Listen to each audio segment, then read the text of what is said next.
Hello and welcome to Record Sports Hotline Live. Hello Daniel, welcome back. Look Record at Sports this. Hotline Live. Hello Daniel, welcome back. In person. Look at I think this. I'm having the same issue that you So had am the I. other night, aye. Yeah, but I can manage it better with you here. Our trusty producer Henrik is on it. He's fixed it already, hasn't he? We are joined all the way from Munich by the one and only Michael Gannon. Mick, how are you? Mick, how are you? Alright chap, sorry, signal problem there, yeah. I don't know if I didn't quite catch you there, but yeah, as you can see I'm outside the Allianz Arena. Probably one of the best stadiums in the world, I think. As anyone who's been here will probably agree. It's some place, isn't it? Yeah, it looks spectacular behind you, Mick, all lit up. Spectacular behind you, Mick, all lit up. It is. It's a pity it's not got it's a 3-bar heater around the stadium. It's absolutely freezing it here. It's about 4 degrees below. To make it look nice and red, but it's no warm, no heat coming out of it, unfortunately. Well, look, Mick, we've had this comment actually. Gianni has been in touch with Palki. Gianni has been in touch with Palki. Speaking out to Daniels, he won't be on after his prediction for tonight. I think Celtic are going to make it extra time. Have you guys have any change of heart after our chat yesterday? Well, look, just if you embarrass yourself, just remember you've got a job of work to do. Get back in the show. I'll be there with my cup of cocoa at 10 p.m. Or maybe not, maybe it won't be 10 p.m. That all depends on what drama is yet to unfold at the Allianz. In terms of the general atmosphere around the game, the Celtic fans that are over there. What is the feeling? Is it one of optimism like Daniel, or is it one of realism like me? I think it's more realism, to be honest with you. I think there's a sense that this is a bit of a free hit. The odds are against them, and if they can somehow pull this off, it'd be a borderline miracle. But weirdly, I'm getting a sense around Bayern, a little bit of nervousness around Bayern. I think not so much about this game itself, but more the actual competition. And also the finals back here at the end of May, and they're under severe pressure to be at this party their own doorstep. And I get the feeling that the locals are a wee bit nervous about their team. They're not. Listen, they're top of the league and they look as though they're flying, but they're actually a wee bit wobbly at times. And I get a sense that they're under a bit of pressure. I mean, usually I keep talking about the kind of arrogance of Bayern as a club, and you can sense it everywhere around them. But this time, I can sense a wee bit of nervousness. Wow. And I don't think it's about Celtic per se. I think it's more about this competition. They don't want to be in this playoff. They're at this point to be here. But the game's not won. I think they thought they were going to be out of sight by the first leg, but they're not. So this game is an inconvenience for them, and they're a wee bit nervous, I think. Listen, it could be totally misfounded. But I just get a sense that they're under a bit of pressure here. I kept hearing that word. The press conference yesterday, the pressure was mentioned 4 or 5 times. I mean, you keep talking about it. I mean, it must be there. So yeah, I think they have to deliver. So they're expected to go and win 3, 4, 5 tonight. But that brings its pressure itself. So yeah, it's interesting. What about Harry Kane? What's the latest? Well, I think he's had problems with his back, obviously in the last year or so, and I think in the summer a bit of problem as well. And I think the suggestion is that he's really struggling. I mean, we thought last night there might be some mind games with Vincent Kompany. He was talking about throwing smoke bombs and distracting people about can be mysterious about it. But yeah, I think he's a real threat of missing this one. But it's of things. That would be helpful. Again, it'd be a major bonus for Celtic if he is absent, obviously. But I've got a funny feeling he will come out and start the game anyway. But yeah, there's concerns. We'll find out next kind of half an hour or so. But yeah, he's a major doubt. So Celtic will keep their fingers crossed, won't they? I mean, Jerry Celtic sums it up by saying it all comes down to Harry Kane if he plays for Bayern. He is their team, and if he's missing, then they're not the greatest. Look, a lot of the comments, to be honest, guys, are actually quite confident again ahead of tonight. Martin here says only way Celtic win is Bayern are off it, but that can happen. Celtic can cause them issues. Wee Pammy says Bayern Munich are not any better than Celtic. If that was the case, then Bayern Munich would be further on in the Champions League. Both teams are in the playoffs. Stephen Curry says Celtic have had a good Champions League campaign. If they go out tonight, then so be it. Hope they got their heads held high. Look, I don't want to be too dramatic, right? But I'm going to be. See if Celtic... Well, you do have a flair for the dramatic. For the dramatics. If Celtic can get a result tonight, right? If they can progress and put Bayern Munich out of the Champions League, is it Celtic's greatest European result since 1967? Well, it's certainly one of the milestones, isn't it? I mean, let's not forget there's been some brilliant nights for Celtic in Europe, albeit they're kind of dotted few and far between. But, you remember, I'll never forget being at Celtic Park for the night that Tony Watt scored against Barcelona, for example. Man United games were massive games. Juventus games were massive games. So, look, would it be the biggest one in a while? Yeah. But, you know, I think it would be up there alongside those sort of occasions. And obviously the fact that it would require Celtic to get a victory on German soil would put another layer of excitement and achievement around it. But yeah, I mean, it'd be one of a collection as opposed to up there on its own. Well, I mean, Kieran Little writes in saying, if Celtic win tonight, it's the best result since Liverpool 2003 at Anfield. Liverpool, it was a big night as well. You were there, weren't you? I was, yep. This one, Ryan Willock says, a win tonight would be the best away result since Lazio. Forgot about Lazio. And best overall result for 15, 20 years, but that's about it. Look...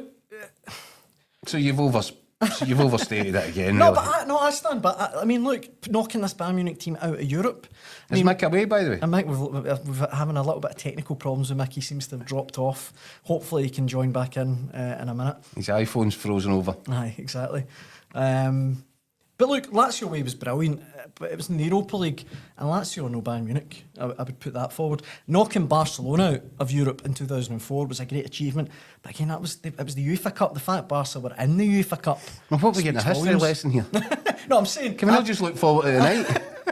I'm saying I think it would be the greatest result since '67 if they win tonight, Celtic. Yes, you have said that, There you and go. I think you've gone a bit too excitable and a bit too early there. We've managed to get Mick back. What do you think, Mick? The greatest result since Aye, 1967 if they win tonight. I mean, I steady on. I mean, it's a big one, but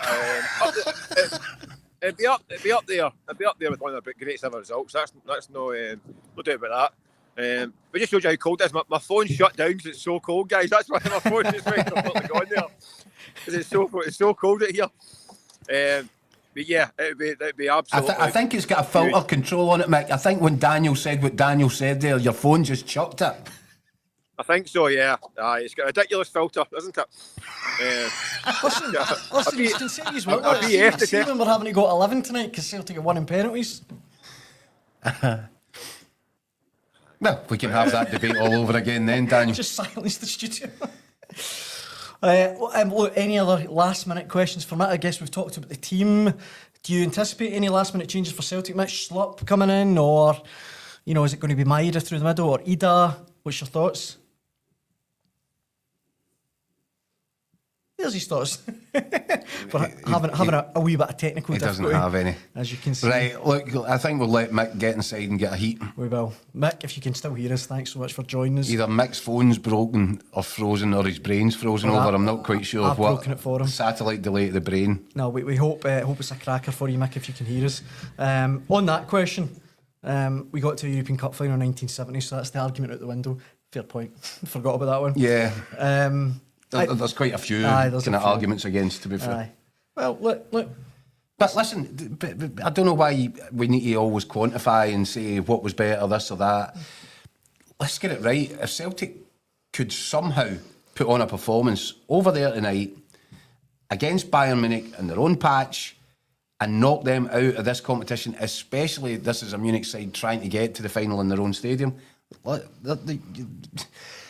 whether or not you want to argue about where it ranks in the history of things, just enjoy it for what it would be. It would be a monumental achievement, a monumental result, an absolute, real punch on the European chin from Scottish football if our champions could do something like that. Yeah. I don't share your optimism. I made that clear. I think that when Bayern needed to control the game at Celtic Park in the first leg, they did it.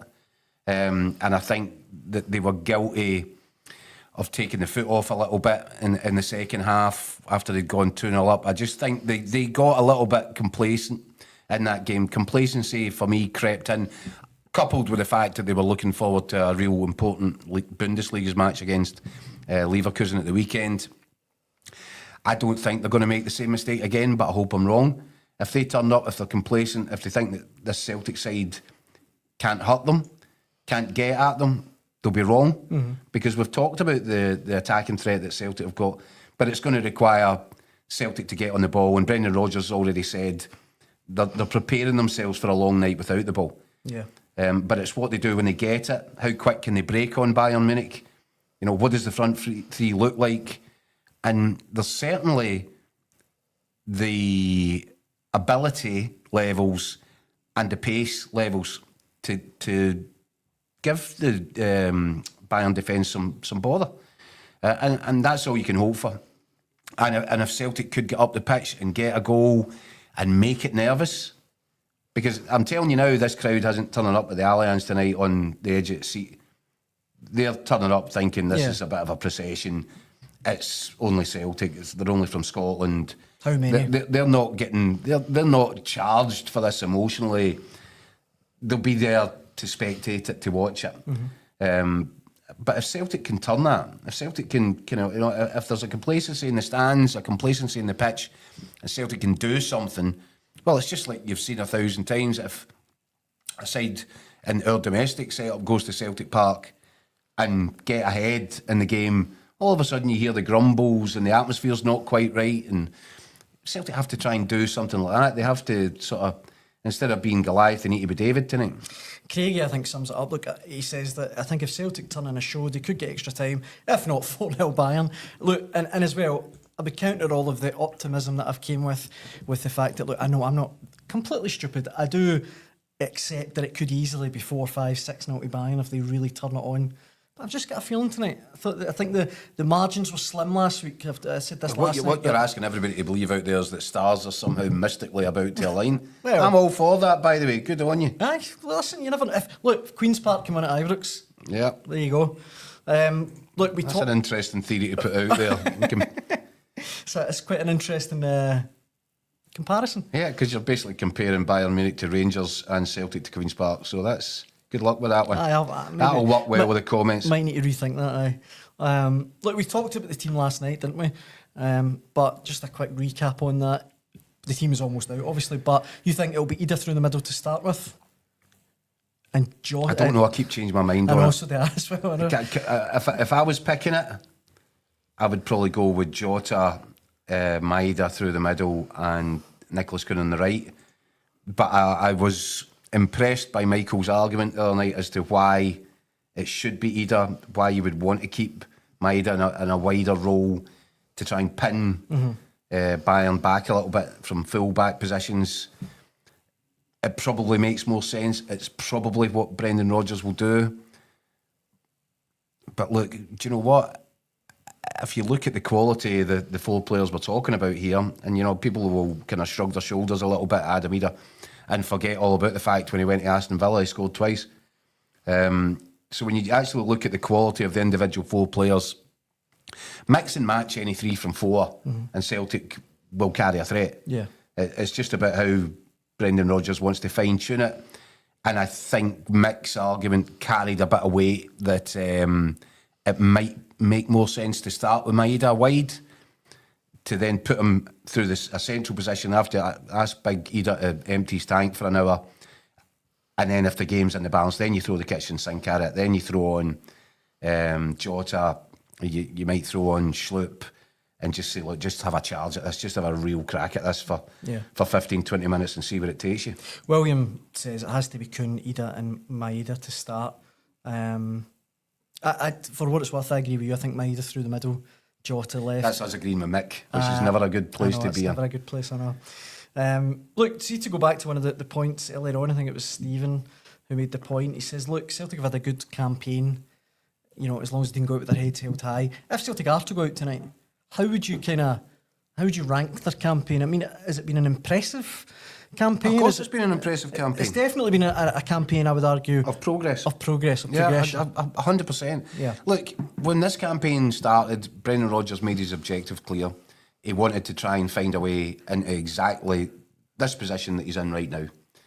I'm sure you could argue, and I've seen some mumps and moans, but if they'd done better in Zagreb, then they might not have such a difficult level of opposition at this point. And you can make that argument all you like, but it's inconsequential. The bottom line is, this was the target. The target has been achieved.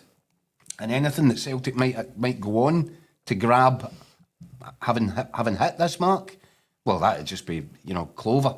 So that's the position Celtic are in. It is a free hit. There isn't any pressure on them tonight. They're not going to get, a hard time off anybody when they come home if this is the end of the journey. So, I do think that Bayern Munich are just a couple of levels above the standard that Celtic can reasonably hope or expect to compete with. But you're right, Daniel, you're starting to make me believe. On the night, you just don't know. Listen, a game can change in 1,000 moments in 1,000 different ways. The break of a ball, a deflection, a red card, or something or other. And if Celtic get a little bit of luck on their side and get a bit of momentum and maybe get the first goal, and the crowd aren't that up for it, and the players start to get a little bit nervous or frazzled, maybe. Who knows? Aye. But there's a lot of ifs, buts and maybes in there. Of course. HTC King says in the comment section, Bayern were terrible against Leverkusen at the weekend. Marzuno chimes in saying the performance against RB Leipzig was a watershed moment. I do think that's a good point. I think that was the night Celtic come up against a genuine bona fide class European team. I know they'd lost, I think it was the 3 games coming into that, Leipzig.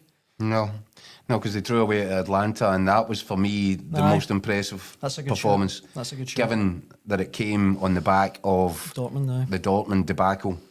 That's a very good shot. For the alterations that had to get made in order to transform Celtic from a side which was getting absolutely torn to pieces and was so easy to find space against in the final third, to completely transition from that without throwing the baby out with the bathwater, by the way, because Celtic still have to carry a threat. Celtic, it wasn't as if there was 6-7 centre-halves in that team, but it was a different way of playing.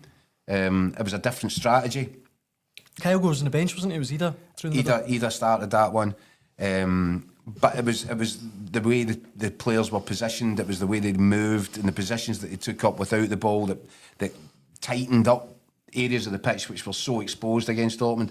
That for me, and I keep saying it, and I'm boring myself now, that was the coming-of-age performance for Celtic. And that's what I thought watching it, and everything that I've seen subsequent to that makes me even more convinced. Celtic have grown, matured, they can compete at this level now, which is why whatever happens tonight, I don't expect them to get humiliated or embarrassed the way they did in Dortmund, because I think they're a far stronger unit as a side, and I think that Brendan Rodgers, tactically, he's not done a big inch. He's accepted that, yes, there are levels, and what you're going to have to do when you come up against teams, you have to adapt. You have to find a way. Yeah. Well, look, I think on Brendan Rodgers, we can actually hear a little bit of the Celtic manager now. Let's see what he had to say in his pre-match press conference. Scott. Hi, Brendan. Is this a game where all the pressure's on Bayern Munich, the fact they're at home, there's a big expectation on them, and obviously the final this year is in Munich as well? Yeah, I don't think there's any doubt that everyone will look at this game and us being the underdog in the game. And that's totally understandable with everything. This is the club that it is, the revenues, everything. So we respect that. But that doesn't change for us. We're still very mindful to be super competitive in the game, and as I said, we know that if we can play to our level, then it can make the game really difficult for Bayern. But there's no doubt, we come in here as the underdog in the game. Just wondering, Brendan, how is it you go about getting the players to rise to the occasion as a manager on a night like this? I think it's just spelling out that you come to this level and you have to play without any fear. I think there's worse things in football that can happen than lose, or worse things in life that can happen than lose a game of football. So for us, we want to ensure that when we come in after the game, if we don't go through, we've given it absolutely everything, and that's just, it's just, I have a look at this game and I think that I'm so glad I have this group of players that have a great mentality and an incredible professionalism, and if they can go and show that, then we know that we're in with a chance. And as long as you can, take that opportunity to give your very, very best, then you can come in and just say, listen, we were beaten by the better team. The regret is always if you don't and you just turn up too late. for the game. So there's no second chance after tomorrow night. We've got the one opportunity. We've got to be clever, we've got to be bright, and we've got to be brave in the game. And if we can do that, we've shown, and history's shown that in sport, that, as I said, anything can happen. So that's what we focus on. That's one aspect that I would contend Celtic have the better manager. Yeah. I definitely think they do. Yeah, I mean, look, Vincent Kompany's at the start of his career. Aye. And he's done not bad by landing the Bayern Munich job, to be fair to him. Very lucky to land it, I thought. Yeah, you could say that. But clearly, they believe that there's a great manager in there. There could be, of he's course. worked with Pep, so he's got all that side of it. There could be another counter-argument there that has Pep had his moment? Because everyone goes in cycles in Of football, course, and maybe now Pep Guardiola's struggling. Is it the wrong time to jump on board the Pep Guardiola bus? Maybe it is. Maybe, But Vincent Kompany's a cool guy. I'm not saying that makes him a good manager, but there's something about him. He's got that aura. He's a winner. Command respect, doesn't he? Yeah, and I think I could see that the players would enjoy playing for him. But in terms of his managerial CV, it doesn't stack up against Brendan Rodgers. Brendan Rodgers has achieved more. He's managed more games. He's been in more situations. And that's when the experience kicks in. When you've been in an experience, or you've experienced a moment, that's where you do your learning as a manager, and you think, right, if I'm in that position again, I'll not make that mistake, and you learn from your mistakes. Vincent Kompany's a young manager who's probably still in that process of learning from his mistakes, whereas Brendan Rodgers looks really comfortable in his own skin second time around at Celtic, doesn't he? He does. He looks comfortable in that press conferences. Everything he says is just measured and it's just hitting the mark. Even to the point there that what he's talking about is, don't want the players to get overexcited or overly nervous here. It's a game of football at the end of the day. Yeah. Just go out there and make your mark on it. Compete in it. Yeah. And I think if Celtic can do that, you just don't know. My worry is, look, I was sitting in that stadium 6 months ago watching Scotland getting annihilated. That was another one we all thought, or I thought. You did. Yeah. I think I think I might have even been carried away into think we might get a draw in that one. I think we did tip a draw. I think you probably tipped a win if I tipped a draw. In fact, I'm almost certain that you did. I think I did. So, yeah, with that recent kind of scar tissue, I can confirm as an eyewitness, it's a place where things can get away from you really fast. Aye. And that's what Brendan Rodgers was alluding to there as well. You've got to stay in the game. Just keep calm. Understand that you might have long periods without possession. Do what you've done in the training field. If we're talking about formations and how to set up and what position of the pitch you all need to be in, how to keep it tight, how to not leave the gaps that you left against Dortmund. It's all sort of repetition. They've done it over and over. They look like a side that now understands what they're meant to be doing in Europe. And at the start of this campaign, perhaps they didn't. No. So that, for me, I think Celtic stay in the game tonight. I've just got this feeling that it might be very similar to the first leg, in that it'll be a real hard task to chase that ball around for the amount of time they're going to have to, and to try and stay in their shape and not get pulled apart and not leave these spaces. And I feel that if Bayern get into a lead, as they did at Celtic Park, I can see them going back into coast mode. Yeah. Now, that might be Could help interesting in Celtic. itself, because Aye. it certainly helped Celtic in the first leg. Yeah, absolutely. So if Bayern think 2 goals, scoring a couple of goals tonight might be enough, let's face it, they're probably absolutely spot on. But You never know. who knows? There's always that element with the Champions League games where even look at Liverpool against Wolves.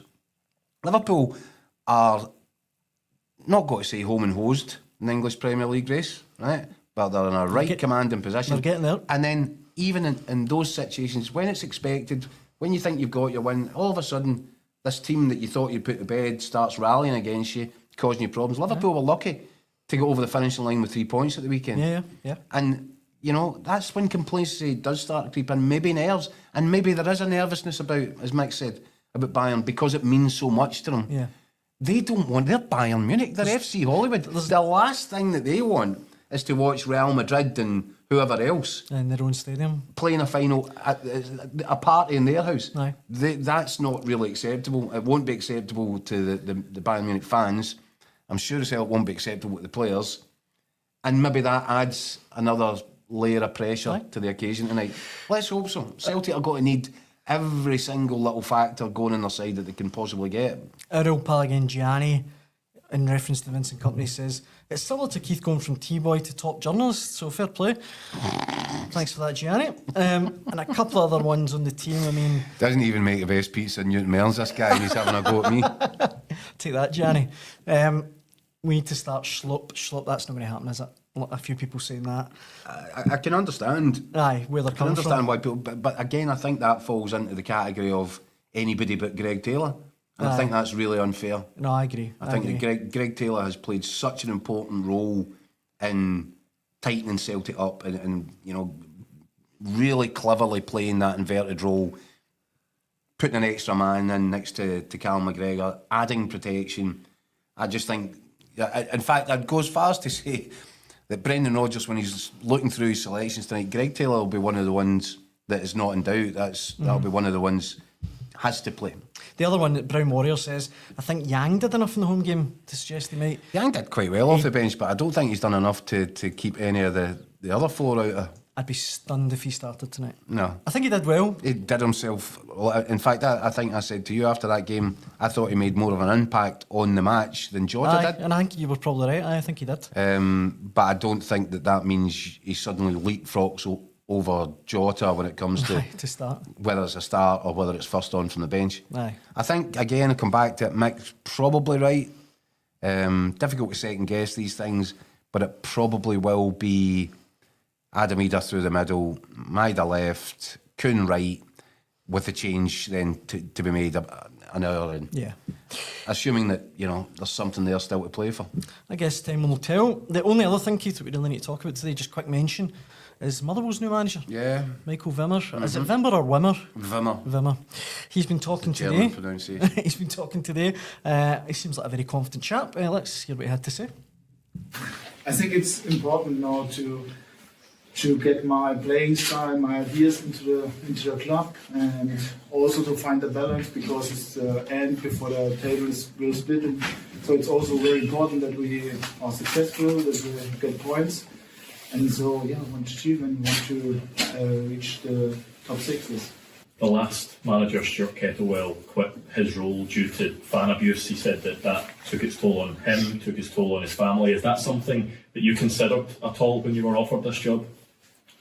No, because I'm not in a position to talk about this. This is the past, and it's not my topic. And no, I'm looking forward, and I like it to have good connections to the fans. And I think if I work 24/7 for the club and give everything for the club, then yeah, I think it could work. Is that one of the priorities, is trying to strike that relationship up between the supporters and the club that maybe has been broken over the past few months? Oh, I can't say this because I don't know what was before I came to the club. But I can say that I think it's very important that the relationship between the team, the club and the fans has to be tight. Yeah? Then with togetherness, many things are possible, and if the groups are split, it's always dangerous, and dangerous to get good results. What do you think, Keith? Do you like the cut of his jib? I wish him luck. He's going to need it. I think so. This seems like a bit of a left fielder, doesn't it? There's not that much there in the CV that makes you go, oh wow, they've plucked a real diamond out of the dirt here. There's kind of a pretty disappointing season in Austria in football. Yeah. An 8th place. I don't think, did he finish this season? I'm not sure. I don't think he did. No. So he must have interviewed really well. Aye. Or have a great agent, aye. Because his CV hasn't put him to the front of the queue, I wouldn't have thought. But I do, listen, I'm all for it. I'm all for what we discussed the other night, this sort of attacking philosophy, the high press, the Jurgen Klopp, rock and roll football, or heavy metal football. Great. I love it. I love watching good teams doing it. It's not easy to pull off, though, is it? I'll wait to see what the Motherwell version looks like. Aye. And my concern, and I'll come back to it, and maybe I'm just a little bit too pragmatic and, dinosaur here, but do you really want to make a change like that involves a complete culture change inside the dressing room in terms of the way that players are asked to perform? Do you really want to do that at this stage in a season when you're kind of really starting to hover in a real perilous position above the trapdoor? 5 defeats in a row now for Motherwell. 5 defeats in a row. The mood music around Motherwell has been pretty toxic. The one at the weekend was a bad one. 3-0 Ross County. Yeah, and now, with the best will in the world, this guy's going to maybe come in and try and reinvent the wheel. You know what? And I hate to say it, I'm sure there are Motherwell fans out there who will be slightly concerned about this twist and think, I wish Stuart Kettlewell was still there. He'd probably have got us out of this. Now, let's see. Wimmer could hit the ground running. It could be groundbreaking stuff. Motherwell could all of a sudden become the team to watch. I don't know how you manage that. I don't know how you pull that rabbit out of the hat at this point in the season. Yeah. And, can Motherwell really look at this, taking a long-term approach and say, well, that's fine, because if it doesn't work, even if we go down, we can roll this kind of philosophy out in the Championship next season. Fine. Well, I mean, Craigie says he thought the Well would have gone for a Scott Brown or so. And look, only time will tell if they should have. Do you know, and this is, again, where Motherwell have made a bit of a misstep here. And I'm not saying that Wimmer's a misstep. I think it's a risk, it's a gamble. But where the fans haven't helped the club is that the stuff around Kettlewell, I think there were various people that you would look upon as natural contenders or candidates for that position that I think took one look at what happened there and thought, that one's not for me, thanks. Yeah, I think you're probably right. And I wonder if that's led to this set of circumstances where they've had to go and throw a 6-6 and find a guy that couldn't quite crack it in Austria. Listen, whether he makes the grade or not, one thing is for sure, it will not be boring watching. Well, I doubt it very much. Look, I think that brings us to the end of part one of today's Record Sport Hotline Live. We'll be back at 10 o'clock tonight to pour over Celtic's 2-1. Are you doing it in your jammies? 2-1 victory. I probably will. I'll get my... We green and white hoop ones. Listen, anyone watching at home, don't listen to that. I'm a Clyde fan. Radio Clyde. We've got a lot of problems with that at this time of night. I was going to say God, thank God this isn't live. No, we will be back at 10 o'clock tonight to pour over Celtics. Am I doing it for in here or am I doing it for the house? Well, you just get a bit of kip now and then we'll wake you up. Probably. 10 to 10. Probably makes sense. Thanks for all the comments sent in. What I'll do is, do you know what I'll do? I'll go and find a good Italian restaurant because I know a few in the city centre and get myself a proper pizza, not the ones that the substandard variety that I'm getting hit with in my local eatery. We're looking at you, Gianni. Yep, we are. Thanks for all the comments. I hope you can join us at 10 o'clock. Thanks for watching.